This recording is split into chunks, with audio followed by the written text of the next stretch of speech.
ಚಿತ್ರದುರ್ಗದ ರೇಣುಕಾಸ್ವಾಮಿ ಕೊಲೆ ಪ್ರಕರಣಕ್ಕೆ ಸಂಬಂಧಪಟ್ಟಂತೆ ಕೋರ್ಟ್ಗೆ ಹಾಜರಾಗಿದ್ದಾರೆ ನಟ ದರ್ಶನ್ ಮತ್ತು ಪವಿತ್ರ ಗೌಡ. 57ನೇ ಸಿಸಿಎಚ್ ನ್ಯಾಯಾಲಯಕ್ಕೆ ಹಾಜರಾಗಿದ್ದಾರೆ. ಇಬ್ಬರು ಕೂಡ ಕೊಲೆಯ ಆರೋಪಿಗಳಾಗಿದ್ದಾರೆ. ಮೊದಲ ಆರೋಪಿ ಪವಿತ್ರ ಗೌಡ, ಎರಡನೇ ಆರೋಪಿ ದರ್ಶನ್. ಇಬ್ಬರು ಕೂಡ 57ನೇ ಸಿಸಿಎಚ್ ನ್ಯಾಯಾಲಯಕ್ಕೆ ಹಾಜರಾಗಿದ್ದಾರೆ. ಕಳೆದ ಬಾರಿ ನ್ಯಾಯಾಲಯಕ್ಕೆ ಗೈರಾಗಿದ್ದ ನಟ ದರ್ಶನ್ ಗೈರಿನ ಹಿನ್ನೆಲೆ ನ್ಯಾಯಾಧೀಶರು ಎಚ್ಚರಿಕೆಯನ್ನು ಕೊಟ್ಟಿದ್ರು.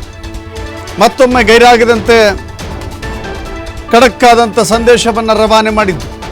ಹೀಗಾಗಿ ಕೊಲೆ ಪ್ರಕರಣದ ಆರೋಪಿಗಳು ಈಗ ಕೋರ್ಟ್ ಮುಂದೆ ಹಾಜರಾಗ್ತಾ ಇದ್ದಾರೆ. ಪವಿತ್ರ ಗೌಡ ಇಲ್ಲಿ A1 ಆಗಿದ್ರೆ ನಟ ದರ್ಶನ್ A2 ಆಗಿದ್ದಾರೆ. ಒಟ್ಟು 17 ಕೊಲೆ ಆರೋಪಿಗಳು. ಅದರಲ್ಲೂ ಹೇಳಿ ಕೇಳಿ ಪವಿತ್ರ ಗೌಡಗೆ ರೇಣುಕಾಸ್ವಾಮಿ ಸಂದೇಶ ಕಳಿಸಿದ್ದ ಎನ್ನುವ ಕಾರಣಕ್ಕಾಗಿ, ಅಶ್ಲೀಲ ಸಂದೇಶಗಳನ್ನು ಕಳಿಸಿದ್ದ ಎನ್ನುವ ಕಾರಣಕ್ಕಾಗಿ ಕುಪಿತಗೊಂಡಂತ ಪವಿತ್ರ ಗೌಡ ದರ್ಶನ್ಗೆ ಈ ವಿಚಾರವನ್ನು ತಿಳಿಸಿದ್ರು. ವಿಚಾರ ತಿಳಿದಂತ ದರ್ಶನ್ ಆತನನ್ನ ಕಿಡ್ನಾಪ್ ಮಾಡಿಕೊಂಡು ಬರುವಂತೆ ಹೇಳಿದ್ದರು ಅಂತ ಹೇಳಿ ಆರೋಪ ಇದೆ. ಚಿತ್ರದುರ್ಗದಿಂದ ರೇಣುಕಾಸ್ವಾಮಿಯನ್ನ ಕಿಡ್ನಾಪ್ ಮಾಡಿ ಅಲ್ಲಿನ ಚಿತ್ರದುರ್ಗದ ಅಭಿಮಾನಿಗಳ ಸಂಘದ ಅಧ್ಯಕ್ಷ ರಘು ಆತನ ಸಹಾಯದೊಂದಿಗೆ ಕಿಡ್ನಾಪ್ ಮಾಡಿಕೊಂಡು ಪಟ್ಟಣಗೆರೆಯ ಶೆಡ್ಗೆ ಶಿಫ್ಟ್ ಮಾಡಲಾಗಿತ್ತು. ಅಮಾನವೀಯವಾಗಿ ಆತನ ಮೇಲೆ ಹಲ್ಲೆ ಮಾಡಲಾಗಿತ್ತು.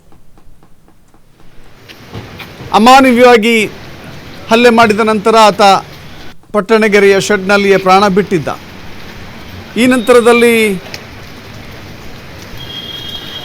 ಪರಪ್ಪನ ಅಗ್ರಹಾರಕ್ಕೆ ಶಿಫ್ಟ್ ಆಗಿದ್ರು ನಟ ದರ್ಶನ್. ಆದರೆ ಅಲ್ಲಿ ಸಿಗರೇಟು, ಟೀ, ರಾಜಾರೋಷವಾಗಿ ಕೆಲವಷ್ಟು ಫೆಸಿಲಿಟಿಗಳನ್ನು ಅಕ್ರಮವಾಗಿ ತೆಗೆದುಕೊಂಡ ನಂತರದಲ್ಲಿ ಅವರನ್ನು ಬಳ್ಳಾರಿ ಜೈಲಿಗೆ ಶಿಫ್ಟ್ ಮಾಡಲಾಗಿತ್ತು. ಆರೋಗ್ಯದ ಕಾರಣಕ್ಕಾಗಿ ನಟ ದರ್ಶನ್ಗೆ ಇಂಟ್ರಿಮ್ ಬೇಲ್ ಸಿಕ್ಕಿತ್ತು, ಮಧ್ಯಂತರ ಜಾಮೀನು ಸಿಕ್ಕಿತ್ತು. ಆ ನಂತರದಲ್ಲಿ ಪೂರ್ಣಾವಧಿಯ ಜಾಮೀನನ್ನು ಪಡೆದುಕೊಂಡಿದ್ದಾರೆ. ಅವರ ಮೇಲಿರುವಂಥ ಕೆಲವು ರಿಸ್ಟ್ರಿಕ್ಷನ್ಗಳಿತ್ತು, ಷರತ್ತುಗಳಿತ್ತು. ಅವರು ಕೋರ್ಟ್ ವ್ಯಾಪ್ತಿಯಲ್ಲೇ ಇರಬೇಕು, ಅನುಮತಿಯನ್ನು ಪಡೆದುಕೊಳ್ಬೇಕು, ಬೇರೆ ಕಡೆ ಹೋಗ್ತೀನಿ ಅಂತ ಹೇಳಿದ್ರೆ ಈಗ ಅನುಮತಿ ನೀಡಲಾಗಿದೆ. ಬೇರೆ ಬೇರೆ ಸ್ಥಳಗಳಿಗೆ ಹೋಗ್ತಾ ಇದ್ದಾರೆ, ಶೂಟಿಂಗ್ನಲ್ಲಿ ಭಾಗವಹಿಸ್ತಾ ಇದ್ದಾರೆ, ಬೇರೆ ರಾಜ್ಯಗಳಿಗೆ, ಬೇರೆ ದೇಶಗಳಿಗೆಲ್ಲ, ಬೇರೆ ರಾಜ್ಯಗಳಿಗೆ.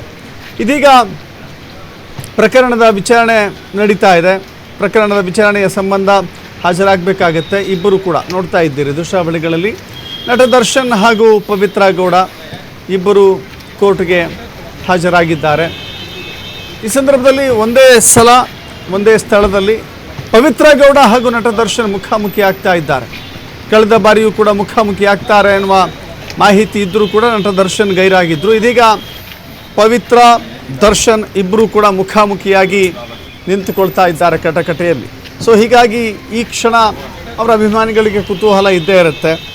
ಯಾವ ಕಾರಣಕ್ಕಾಗಿ ಕೊಲೆ ನಡೀತೋ ಆಕೆಯ ಜೊತೆ ನಟ ದರ್ಶನ್ ಮಾತನಾಡ್ತಾರಾ ಇಲ್ವಾ ಅನ್ನುವ ಸಹಜ ಕುತೂಹಲ ಇದ್ದೇ ಇದೆ.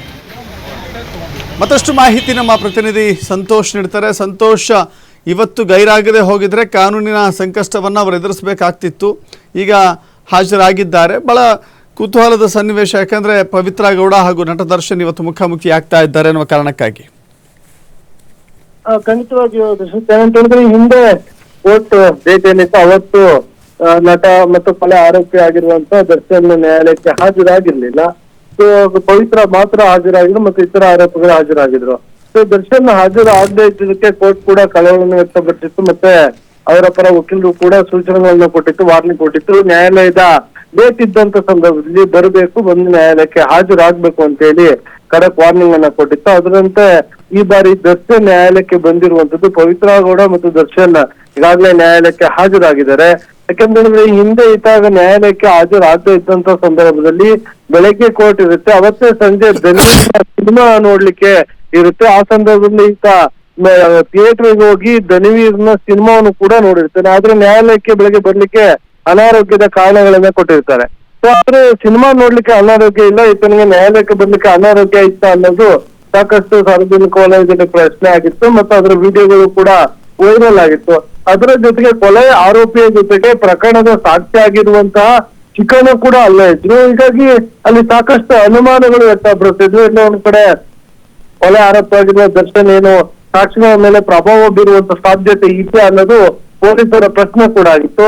ಹೀಗಾಗಿ ಪೊಲೀಸರು ದರ್ಶನ್ ಇದನ್ನ ಈತ ಮತ್ತು ಇತರ ಆರೋಪಿಗಳಿಗೆ ಸಿಕ್ಕಿರುವ ಜಾಮೀನು ಏನಿದೆ ಇದನ್ನ ವಜಾ ಮಾಡೋಕೆ ರದ್ದು ಮಾಡಬೇಕು ಅಂತೇಳಿ ಸುಪ್ರೀಂ ಕೋರ್ಟ್ಗೂ ಕೂಡ ಈಗಾಗಲೇ ಅರ್ಜಿಯನ್ನ ಹಾಕೊಂಡಿರುತ್ತಂದು.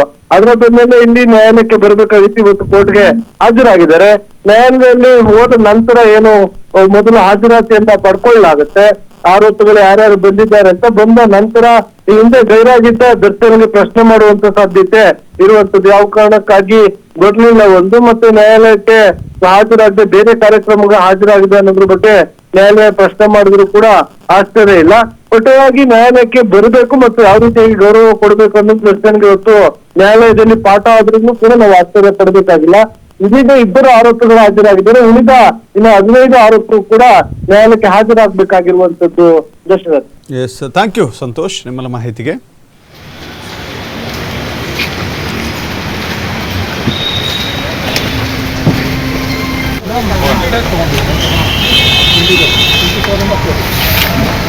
ಏನಿದೆ